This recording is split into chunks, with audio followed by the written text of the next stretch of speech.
She was 4 years old, and she had a fistful of violets meant for her mother. That is where the trail begins, and very nearly where it ends. A small girl in a red hat and a blue coat crouched in a spring meadow on the edge of the Allegheny National Forest, gathering wildflowers on Mother's Day.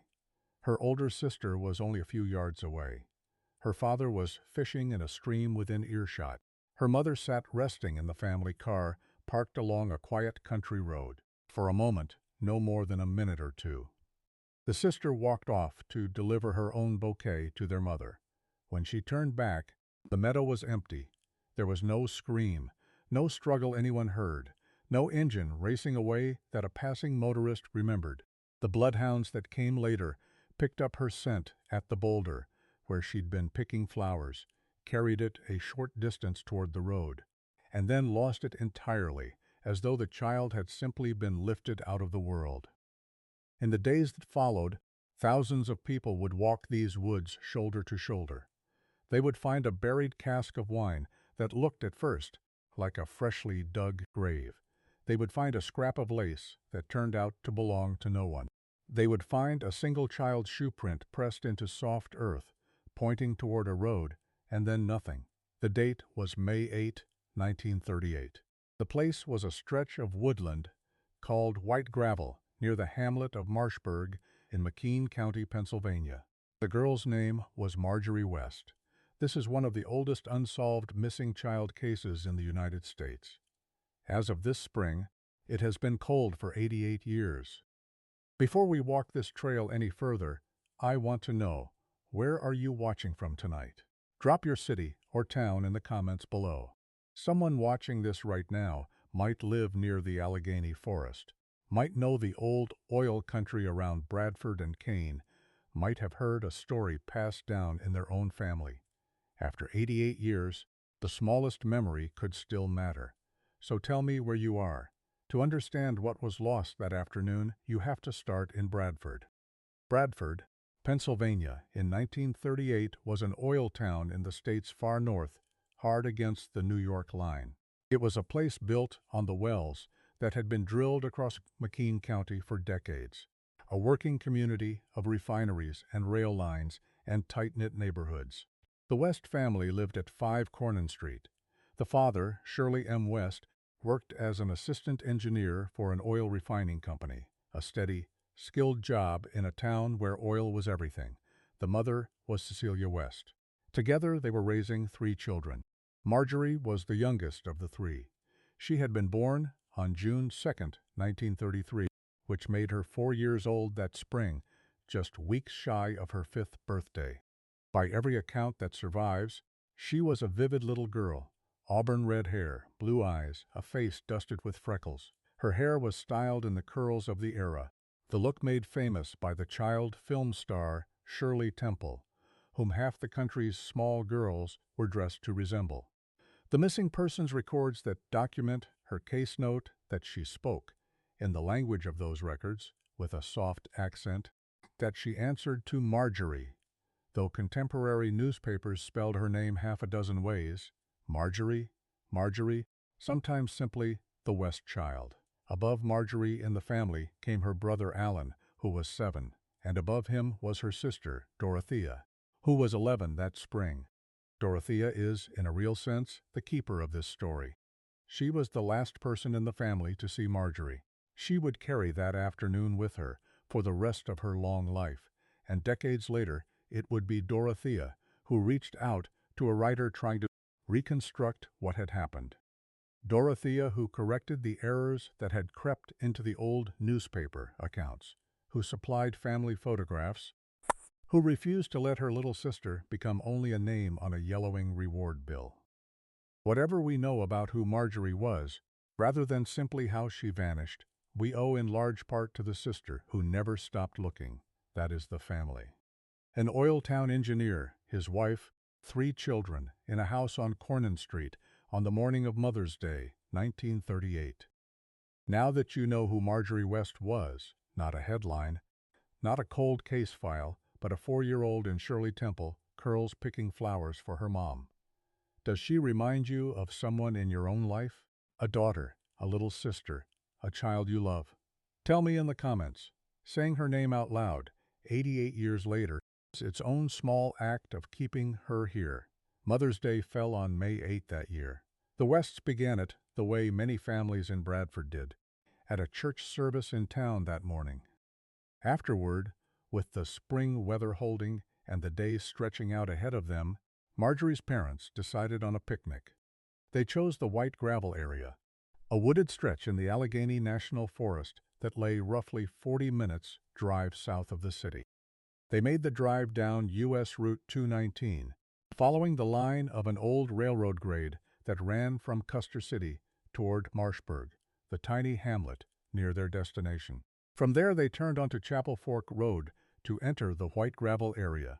They parked just off the Morrison-Marshburg Road, a quiet country road that connected two larger highways, the kind of road that might see a handful of cars pass on a Sunday afternoon. They unpacked the picnic the children's mother had prepared. They ate together in the woods. By the standards of the day, it was an ordinary, happy outing in beautiful country.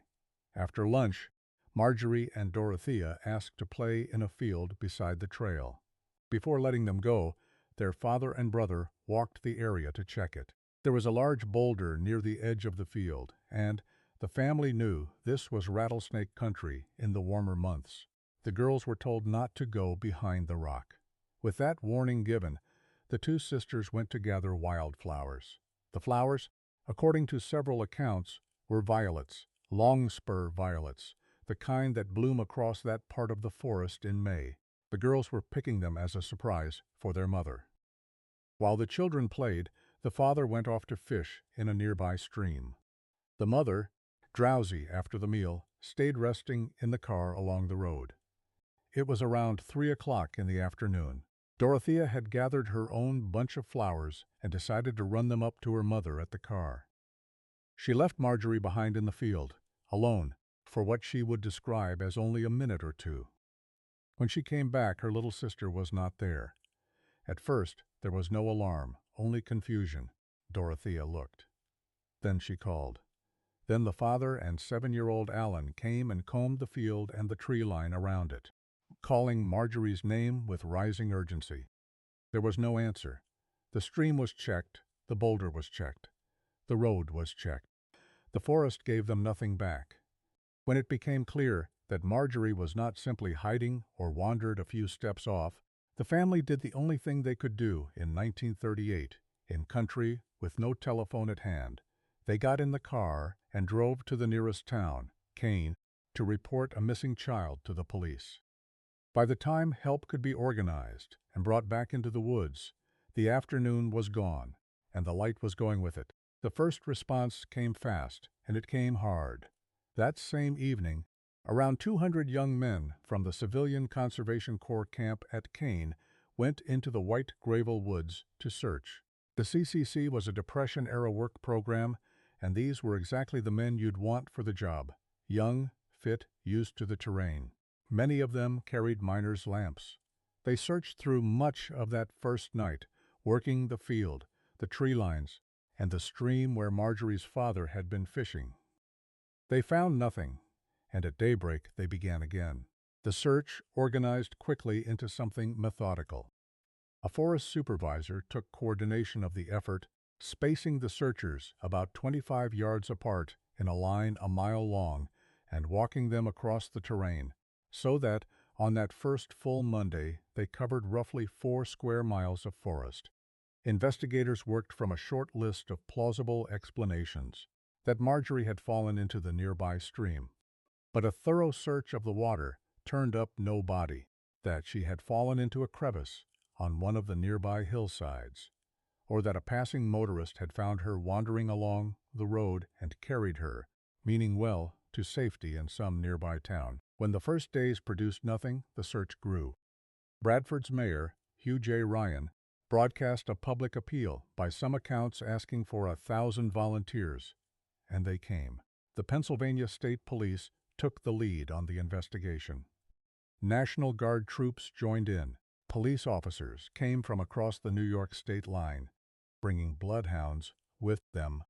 Oil lease workers who knew the back country turned out. The pilots of private airplanes flew over the canopy looking for any sign from above.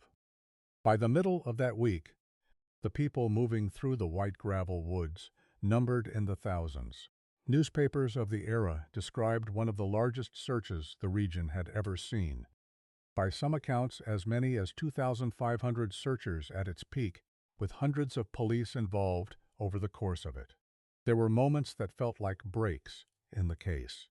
On May 10, 2 days after Marjorie vanished, bloodhounds led searchers up a mountainside about half a mile from the picnic site to a small bunch of violets lying in the soft earth, and near them the imprint of a child's shoe. For a moment it seemed the trail had been found again. The dogs followed it onward to one of the many isolated cabins scattered through that country, a cabin whose door had been nailed shut. The searchers got it open. Inside there was nothing suspicious. The trail closed again. There were the false finds that haunt every large search. Deep in the woods, someone came upon what looked like a freshly dug grave. When it was opened, it held a buried cask of wine. A scrap of lace was discovered and passed hand to hand, until the family confirmed that Marjorie had worn no lace on her clothing that day. 2 vehicles had been seen driving past the picnic site shortly before she disappeared. For a time, those cars seemed important. But authorities identified both and established that they belonged to local people who had nothing to do with the case. A reward was raised to bring her home.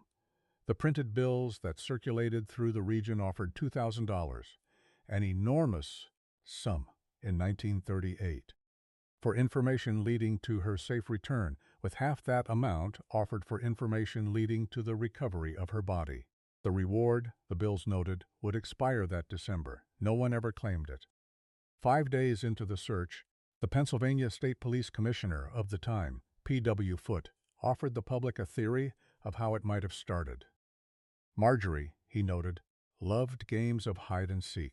It was possible, he suggested, that her disappearance began as a child slipping out of sight to hide. It was a reasonable read of a 4-year-old's behavior. But a game of hide and seek does not explain a child who is never found. Something had to have happened after she stepped out of her sister's sight, and that is exactly the part no one could ever fill in. The searches continued in some form for months, but the great wave of volunteers could not be sustained. By August 9, 3 months after Marjorie disappeared, the effort had shrunk to just 4 state troopers working out of the Kane substation, going back into the woods on a daily basis to keep looking. 4 men, where there had once been thousands. They found no more than the thousands had. This is where the trail truly went cold, and it is worth being clear about why. The investigation did not fail for lack of effort. Few missing child searches in American history were ever larger or faster off the mark. It failed because of what the era could not do. In 1938, there was no DNA analysis. There was no national database of missing children, no centralized system to flag a child turning up far away under a new name. There were no highway cameras, no way to trace a vehicle. Once it left the county, no forensic tools to recover anything from a meadow but what the human eye and a dog's nose could find. The single most promising physical evidence, that shoe print pressed into the soft earth, pointing toward the road, could be photographed and measured, but it could not be matched to anything, because there was nothing to match it against. Once Marjorie's scent trail ran to the road and stopped, the investigation was left with only theory, and the geography worked against them too. This was old oil country, drilled for decades, and the hills around white gravel were dotted with abandoned wells and shafts, many of them unmarked, many of them partly collapsed and hidden under brush. A region that size cannot be fully searched, not in 1938, and arguably not now. The land itself could keep a secret, so the case settled into the long silence that all cold cases eventually reach. The reward bills came down, headlines moved on, and a family on Cornan Street in Bradford was left to live the rest of their lives without an answer. You've now seen everything the searchers had to work with. The bloodhounds that lost the scent at the road, the shoe print that led nowhere, the woods too vast to ever fully search, and the science that simply didn't exist yet. Before I walk you through the theories, I want to hear yours. Knowing what they knew in 1938, what do you think happened to Marjorie West that afternoon? Drop your theory in the comments before we go further. Over 88 years, several theories have grown up around this case. None of them has ever been proven. No one has ever been charged. Each is worth laying out plainly, and so is the problem with each. The first theory is the simplest and, in some ways, the hardest. That Marjorie never left the forest at all. That somewhere in that wooded country she fell, into the stream, into a hillside crevice, down one of the countless abandoned oil wells and shafts that pocked the white gravel area. It would explain the silence.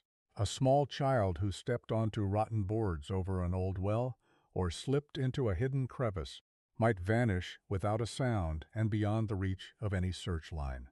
The terrain made the theory plausible enough that decades later, in 1962, organized effort was finally undertaken to locate and seal the abandoned wells and mine shafts scattered across that part of McKean County, in part because of how many children had been reported lost in the region over the years. That's the first theory, and for a long time it was the one many people quietly believed. But there's a real problem with it. The bloodhounds didn't lead toward the wells or the hillside crevices. They led away from the picnic site, toward the road, and lost the scent there, exactly where you'd lose it if a child had been carried into a waiting car. The searchers walked that ground shoulder to shoulder for months without finding a fallen child. Does that change how you're leaning? Tell me in the comments whether you think the forest took Marjorie or something else did.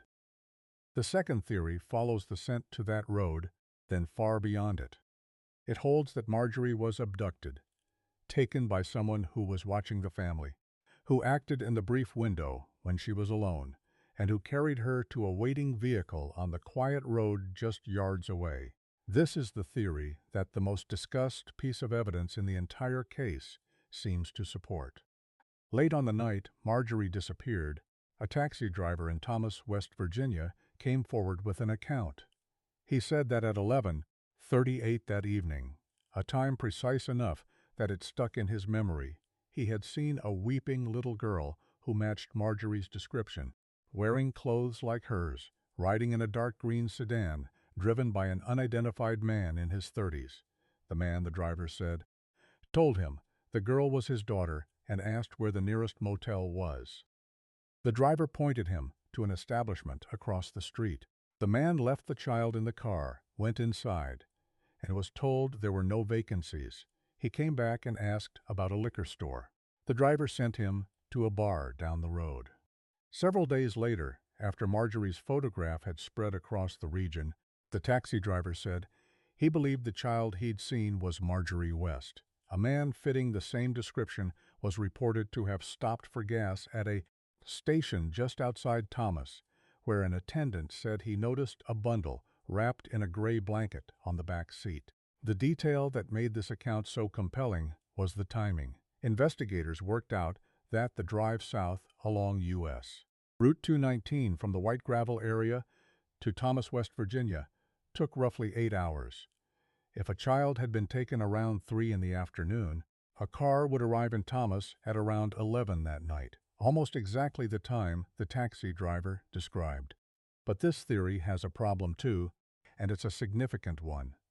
On May 12, only days after the sighting, Bradford's police chief, Edward Edmonds, told the press that the West Virginia lead had been discounted. According to the chief, West Virginia State Police had determined that the man in the green sedan was simply a motorist traveling with his adopted daughter, not an abductor, not connected to Marjorie at all. Whether that determination was thorough or hasty, no one today can say. But officially, the most haunting lead in the case was closed within a week. A third theory points in a very different direction, not to a road or a well, but to an organized trade in stolen children.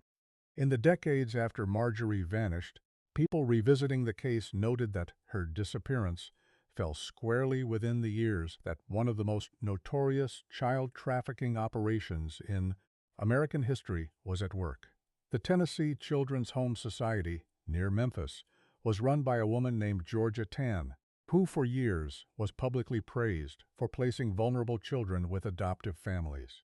In reality, investigators eventually established that Tann had taken more than 1,000 children over roughly 2 decades, between the early 1930s and the early 1950s, placing many of them with well-off, childless couples in cities like New York and Los Angeles. The theory holds that Marjorie could have been one of them. The problem here is one of evidence and reach.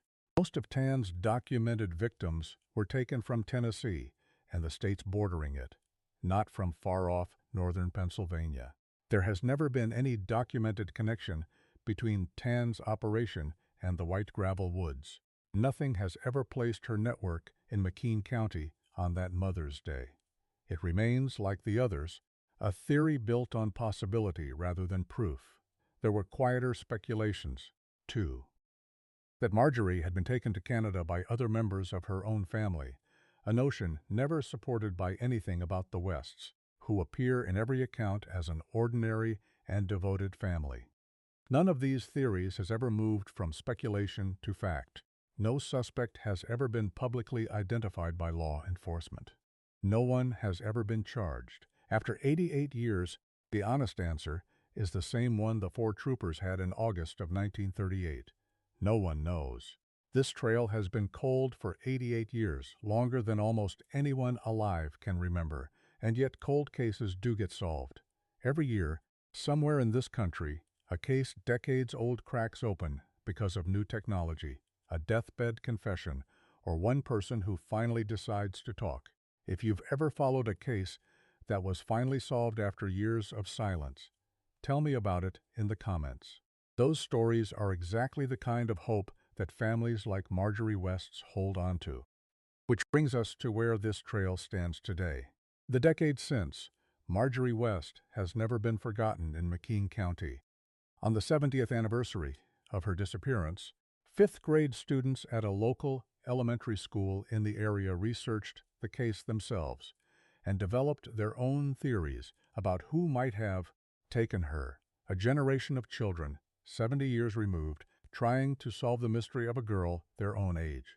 In 2018, on the 80th anniversary, her story drew national and even international attention, with major outlets revisiting what one description called the great unsolved mystery of the missing Marjorie West. The most determined effort to find an answer came from a local writer and publisher named Harold Thomas Beck, then the editor of a regional magazine called the Mountain Laurel Review. Beck wrote about the case in the mid-1990s. In 1997, he was contacted by Marjorie's sister, Dorothea, by then an older woman, but still carrying that afternoon in the woods. She gave Beck family photographs and corrected mistakes that had hardened into fact over the decades. Beck studied age progression techniques, using images of Dorothea as a child and as an older woman to estimate how Marjorie might look had she lived into old age. In 2010, he published a book, Finding Marjorie West, in which he claimed to have identified her. A woman he met in North Carolina, who he said eventually came to believe she had been stolen as a child. It is important to be precise here. That claimed solution has never been independently confirmed, and it remains one man's account rather than an established fact. The case, officially, is still open and still unsolved, and it is still being worked. Marjorie West remains listed with the National Center for Missing and Exploited Children, and her case is held by the Pennsylvania State Police. If you have any information about the disappearance of Marjorie West, anything passed down, anything in an old family story, anything at all, the Pennsylvania State Police can be reached at 810-938-0510.